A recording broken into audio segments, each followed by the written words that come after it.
Dallas, Pete DeBoer is there. I think he's got an interesting team coming up with a ton of prospects. I think you've got Jake Oettinger, who had a great series against Calgary.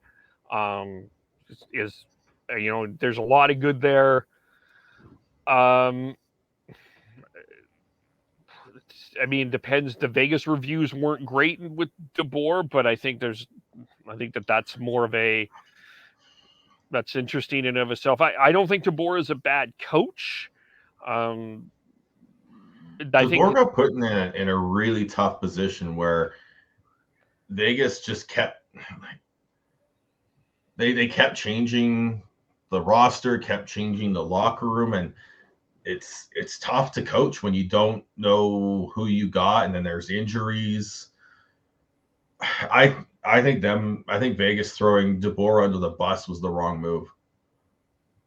Although I will say that they kind of had to choose in between Lehner and DeBoer, and clearly they felt Lehner was more valuable to them in the future. Because it seemed like there was definitely a big rift between those two. Yeah. Well, is Lehner even going to be healthy enough to be a starting goaltender next year?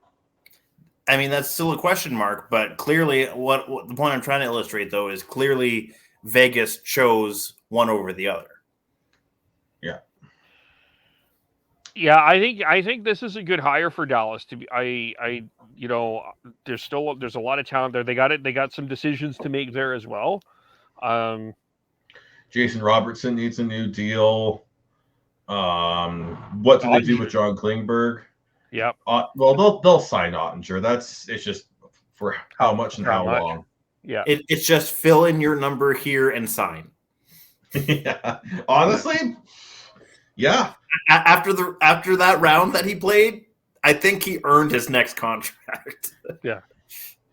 Well, he's shown it. I think it's just like, again, how much and how long is the question for Oettinger. Does he sign like a Thatcher Demko deal, or does he sign something a little bit shorter term? Yeah. Because he played 48 games, 914 save percentage, and then he showed what he could do in the playoffs. I wouldn't be surprised if he signs a Demko-esque deal this offseason, because what that was 5x5, something like that. Yes. He might even sign longer term because he's younger. Yeah. But yeah, overall, I think DeBoer in Dallas is a pretty good fit. I think I can see some success there for both the coach feeling like he belongs there, as well as the team feeling that they can play well for him. I think it's overall a pretty good fit. Yeah. It'll be interesting to see how Dallas plays under him. Yeah, the other decisions, I agree with you. I think the other decision is what you do with Ben and Sagan. What you do, whether it's trade, buyout, keep them, that's some other decisions you have to make. But there's a lot of talent in Dallas. They are a team. I think they're a team on the rise. They've drafted really well. And I think the board will do well there. This one was not a surprise. Jay Woodcroft in Edmonton. I don't think anyone was too surprised about that got done. Probably took a little longer than people wanted it to, but I think maybe what happened was a la Jay Woodcroft waiting at the bench to shake Daryl Sutter's hand. He was just outside Ken Holland's office waiting to get the contract. It's like, hi. I have a pen. I'm ready to sign. Ready to sign. Just cut here. Yeah. But that's not a surprise, really, I don't think. Well, yeah. Just going back to Dallas, I think what's interesting is that the Sagan contract is buyoutable, but the Ben contract isn't. Don't do what Minnesota did.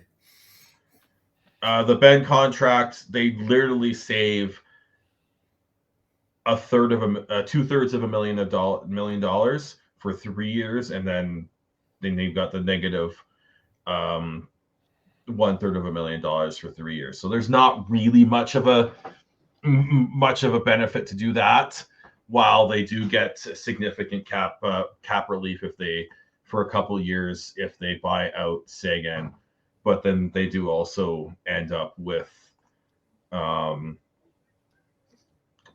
it's looking like 5 years of just over $850K on the cap for a Sagan buyout.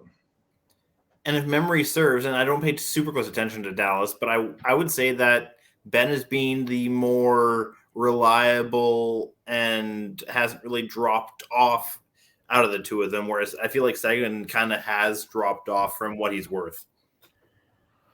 Sagan struggled. They both have struggled with injuries, but Sagan more so. Yeah. And it's not like they both didn't have bad seasons either. Yeah. They both Sagan still had 24 goals, and Ben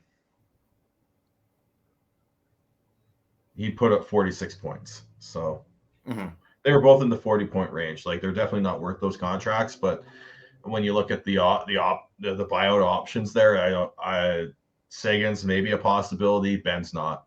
Yeah, but you still have to make decisions, Yeah, but